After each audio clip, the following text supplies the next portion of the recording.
Hello, my soul brothers and soul sisters. I am Ron Smith, and this is the Dr. Ron Smith Investigate Show, where we separate the real from fake, the fact from fiction, and give you the winner's edge. And sometimes we're able to turn your water into wine.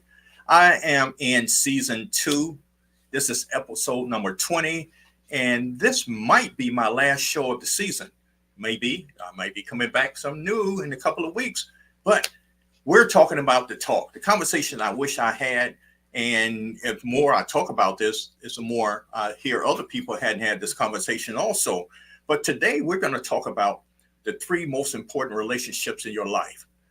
And if you can picture a Venn diagram, and a Venn diagram is a diagram with 3 or more items that appears not to be anything that connects, but they are connected. So today we're going to talk about your spirituality, your partnerships, and your finances, and how those things interact. It's when we get in a group setting and maybe a co-ed setting, we always talk about, I guess, the taboo subjects. We don't want to talk about sex, money, or politics, but all those are the most interesting things that will connect your life or dissect your life. And we need to actually talk more about the 3 things, our spirituality, our partnerships, and our money. And one of the things that helped me, especially in finance, I want to share with some books that I actually got created my mindset about money. One group of books were Napoleon Hill, Think and Grow Rich. In this section, the magic ladder to success and the master keys to riches. And also, to get my mind right, I call this book is called the Prosperity Bible. And basically what we have here is Think and Grow Rich again, The Acres of Diamonds, A Message to Garcia, As a Man Thinketh, The Games of Life and How to Play It, The Science of Getting Rich, Creative Minds and Success, Prosperity, In Tune with the Infinite, the Master Key System, which I highly recommend, The Secret of Success, The Art of Money Getting, The Way to Wealth, The Secret of the Age, The Conquest of Poverty, How to Attract Success, The Power of Concentration and Success, The Mental Equivalent. All these books was the books that helped me get my proper mindset, because it's the mindset that actually will distinguish you from the poor or poverty mindset, the middle class mindset, and the mindset of the rich. And in a brief synopsis is that basically poor or the poverty mindset is when I get money, first thing I want to do is spend it. And the middle class mindset is when I get money, basically I spend it to a certain level, but then my next motive for money is saving. And the rich mindset is basically when they see money, they want their money to have babies, which means that they are looking for investments to increase their profit margin. And those books that I just mentioned help you get into the proper mindset. So let's talk about my Venn diagram that I talked about, how your spirituality, your partnership, and your relationship to money, how that works. So, if you want to talk about the spirituality, is the belief that you have something that's greater than ourselves. It's something that more than the human and the sensory experience, more than what you can see, feel, taste, hear, or touch. And we're talking about the things that are divine on that cosmic level. Now, I personally believe that spirituality is between my God and my Savior, Jesus Christ. And I could sum that up into a few concepts: a concept of holiness, the gifts of the Spirit, life in the Spirit, and the discipline of the Spirit. Being connected to a faith community, having a meditation and prayer life, and having a consistent study of the scriptures, and practicing my faith through my church and my belief system is vital, because that is the foundation of how I view my world and the people that's in it. And basically, all those things is communications is the key. You know, prayer is a dialogue. It's not a monologue for me. And the thing about it is that my spirituality give me the intentionality of whatever my purpose is. And I can go on and on about how important that is, but it's my grounding, and basically is that relationship that I have with God that gives me the power and give me the strength to overcome the challenges that we always have, especially dealing with the multitude of things that we have to deal with in life. Even a good, successful life, you still have to build those things. The next thing I want to talk about is those partnerships. Now, when I said partnership, I'm not only talking about the business side, and I'm gonna touch on that, but I'm talking about your friendships, and the most important thing is your marriage. Now, partnership could be arrangement between two or more people to oversee a type of operation. It could be a business operation for profit, and they share in liabilities. You know, that partnership could be a general partnership or a limited partnership, or if it's a corporation, it could be a LLC, a S corp, or a C corp. And believe it or not, your employer, and if you're an employee, that is also a relationship. And how you interact in that relationship has a lot to do with your spirituality, as well as your economic situation with that. Think about it. If you didn't have to go to work, you wouldn't actually do certain things. If you didn't have to work overtime or weekends, you wouldn't do it. And that's the whole idea of what we're going to talk about, being financially independent of those things, that for you to have a fuller and a very successful life. Marriage is a very fluid thing in this world, what's going on. But legally, or it was commonly recognized between a man and woman. But we know doing certain movements, that's not certain true. But we're just going to keep with that formation for right now. That's a subject to be debated for another day. In a relationship has its pros and cons. And one of the things that I know about, even in a business relationship as well as a marriage relationship, they are very easy to create, but very difficult to dissolve. And one of the things, when you get more than two people in a room, you're going to have a different vision, and a maybe conflicts going to occur. But the key to all these relationships, whether it's spiritual, whether it's a partnership of a business or marriage, or whether it's finance, is communication is the key. The more you communicate, the better that relationship is going to be. And that is the key. One of the things that, if I could go back in time, I'm a better communicator. Of course, I have a training in basically an investigator.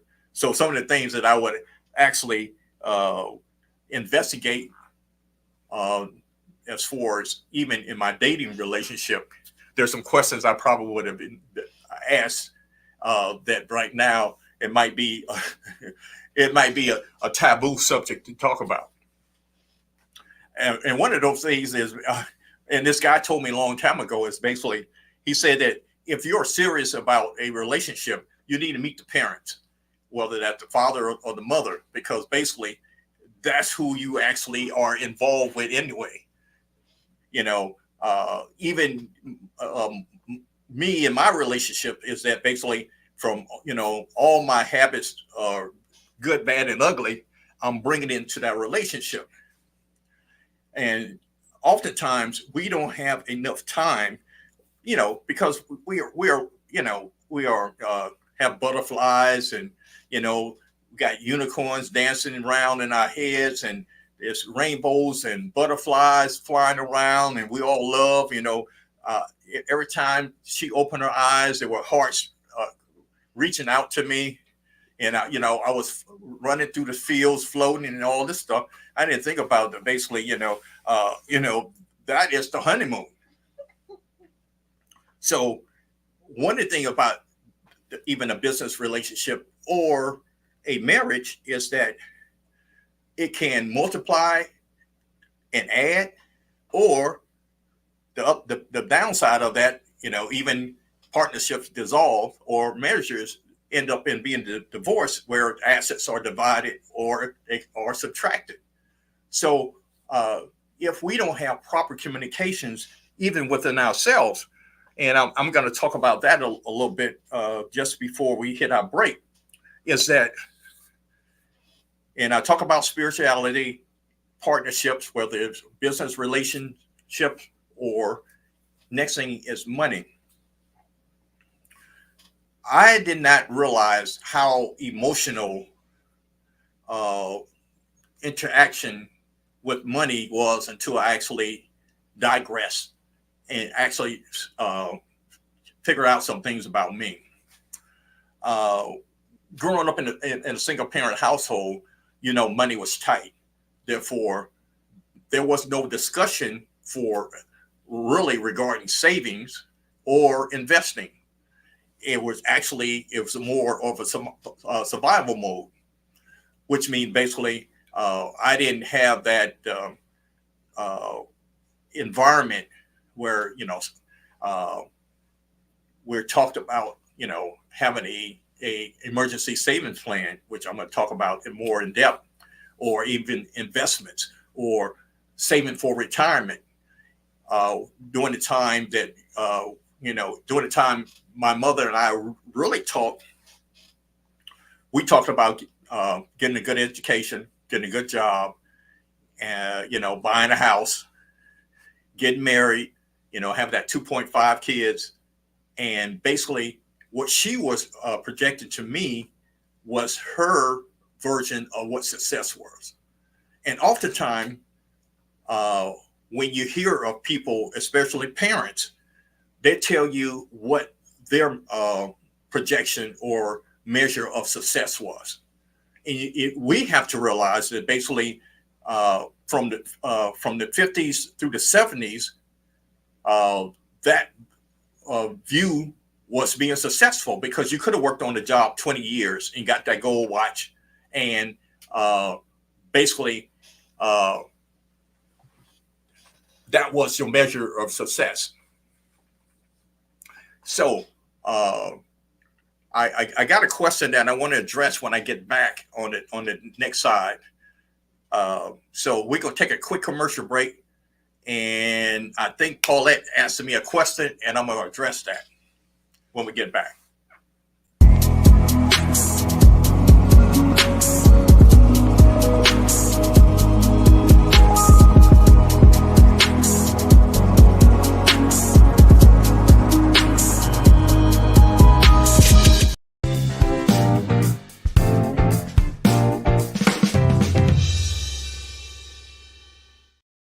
Welcome back to the Ron Smith Investigating Show. So we are talking about the three most important relationships that you will have in your life, and what I mean by that is that if you know what a Venn diagram is, a diagram is like three or more items that appears not to be connected, but if you put them in a circle together, they are interconnected. And I feel your spirituality, which is your belief system, some people call it religion. That's what you could debate that yourself. I'm more of a spiritual person.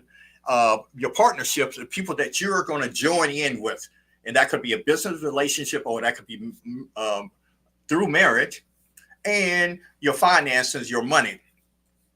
Now, Paulette asked me, said a question. Basically, she was involved in a relationship, and I'm probably ad-libbing here.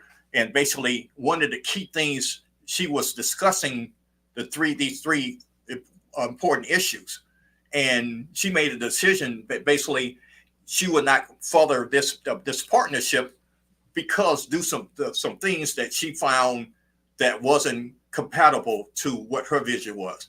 And I'm kind of ad-libbing what she's saying, but that is key. When you find before you get all infatuated with the hips, lips, and fingertips, you have to take a step back and actually saying that statement, to death do us part, for richer or poor, for sickness and health. Those things are very important. And basically, if I was doing some marriage counseling, we would go over those vows, because I just saw a clip where this pastor said, basically we discussed. She said, I think it was obey. She has a problem with obeying, and I'm thinking to myself that I would not get married to someone if I was a female, because I don't know if if I couldn't really repeat that and be honest about that relationship to the point where I have to say, if I couldn't say I was going to obey, then you did not want to be in that relationship. And I would suggest that if you feel that way, do not run from that relationship, because basically you are partnering with someone that is inevitable, that is going to crash and burn. So that is one of the things that if Paulette, she's on, that would be my advice in that situation, because life is too hard when you have two people in agreement. Because basically, once you walk out that door, it appears that everyone is trying to tear you apart anyway. Everybody has their own opinion about what you should do. And the thing about it, if you're in a relationship and the two of you guys cannot bond together and meet the challenges that other people that you would have to face, and you should not have any questions about their integrity, about the character, or anything about this individual that you're. And I would say the same thing about partnerships, because the same thing could happen. If you pool your resources together and you have this venture, and I get it. I understand that as relationships, I guess, grow, there can be, a division in that. And that's the reason why I say communication is the key to hold all these things together. Not only the communication with your partner or your spouse or your significant other or your business partner. What about the communication within yourself? And that's the thing that I was going to talk about when I talk about our relationship with money. The thing about it is that if you need retail therapy to solve some or soothe some yearnings that you have within yourself, you need to actually really sit on your couch and really try to get to the bottom of that. Why do me buying a new suit or car, am I trying to impress someone else, or am I actually trying to impress myself? And oftentimes, that if we don't have that internal dialogue, and basically I go back to the belief system, because the belief system is a system that actually gets you grounded, and is more of being able to think outside of yourself, so to speak. And most people who have a very difficult time with money has a difficult time with their spirituality, and which is their belief system, which have a difficulty with their partnership, which lead to having a difficulty with the relationship with money. And one of the things that I used to ask people is that, what was the first thing you did with money without any kind of constraints? Which means that basically somebody gave you $1, or somebody gave you 10, or your first 50, or first $100, that you could make the decision for yourself. What did you do? Oh, me, I bought candy with it. I didn't consider saving, didn't consider doubling at all, because my environment, as I spoke, as you know, being raised by a single parent, who basically we were more in survival mode, was to spend. As I got older and was a professional, and I got around people who came from a different environment economically, and I started seeing some differences of how they use money. And of course, I told you, the different books that I started reading. This just a sample of some of the books that I read. I only brought these two because they had multiple books inside these two books. But I read close to 100 books on personal finances. So that what got me into the mindset of being able to actually articulate, even talk about it now. And I put my own self on the couch, which means that basically, what was my vision of success with money? What was my vision of partnerships? And what was my vision of my spirituality? And how did I want that to be projected?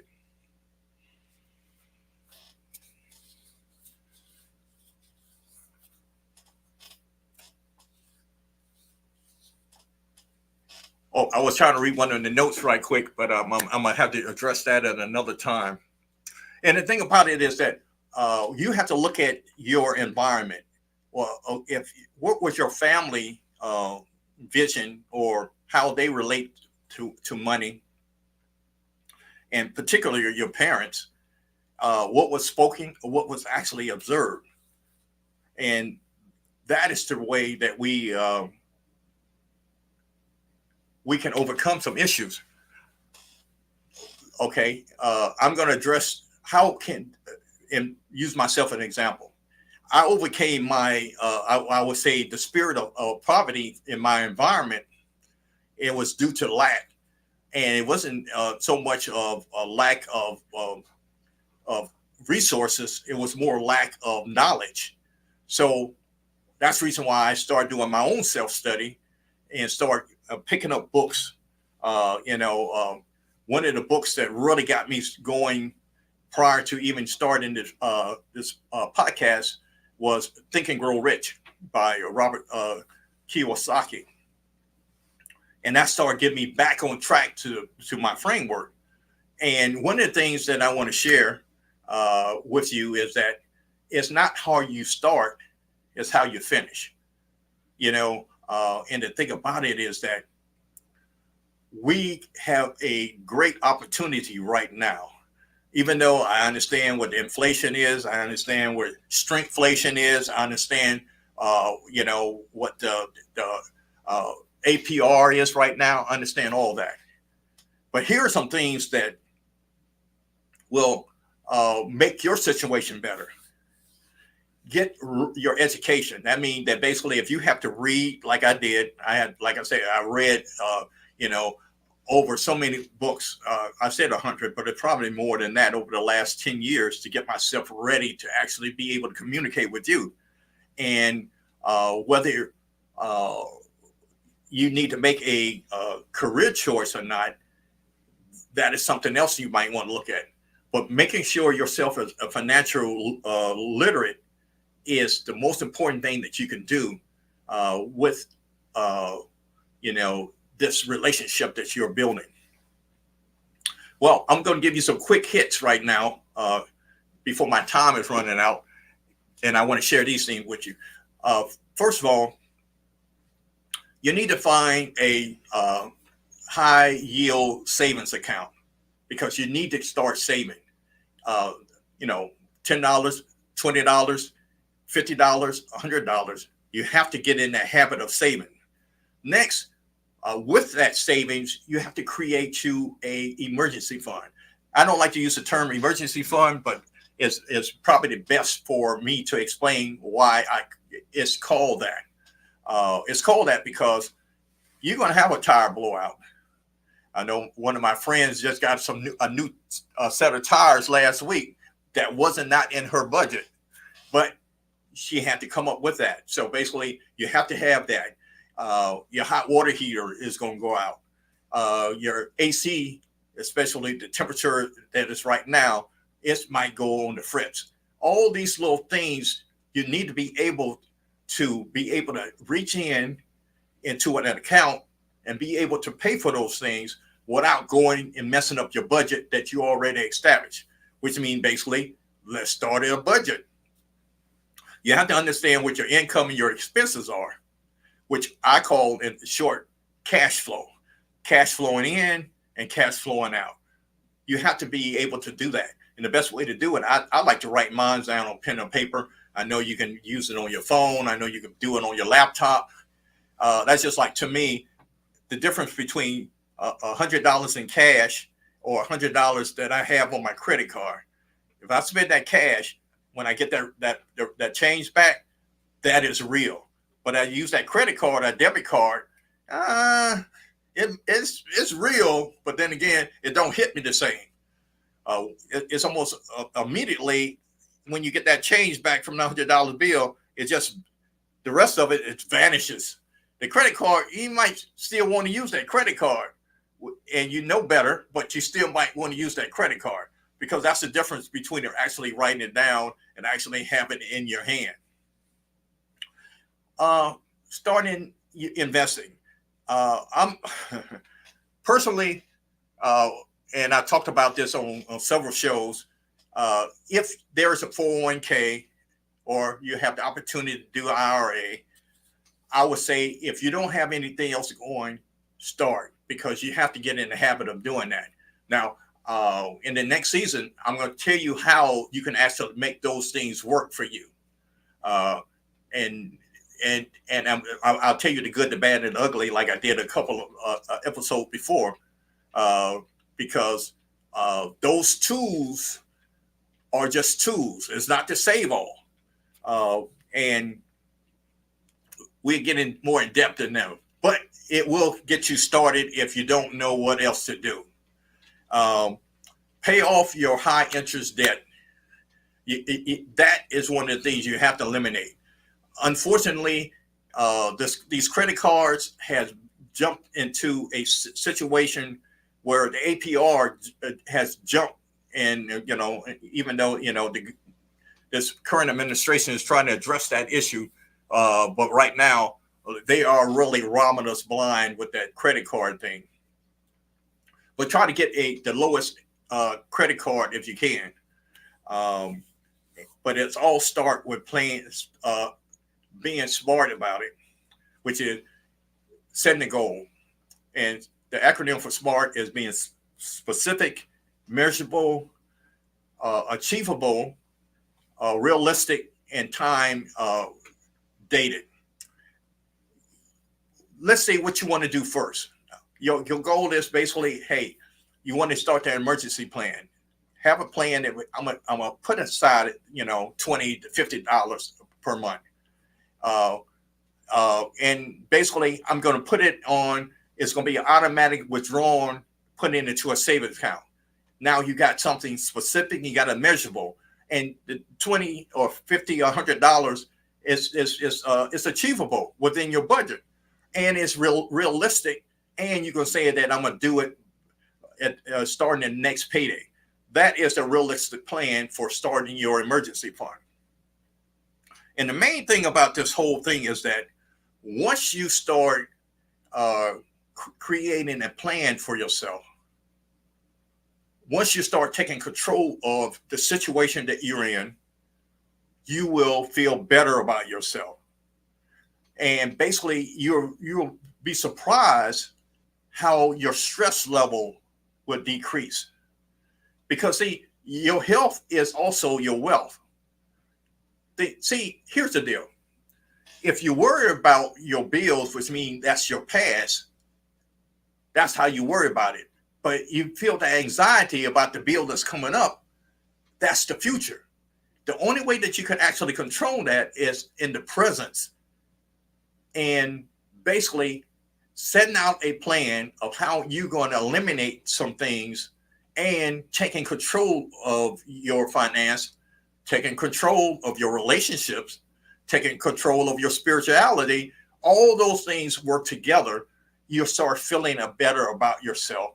You start feeling better about your future, and you have a plan of how to actually to do those things.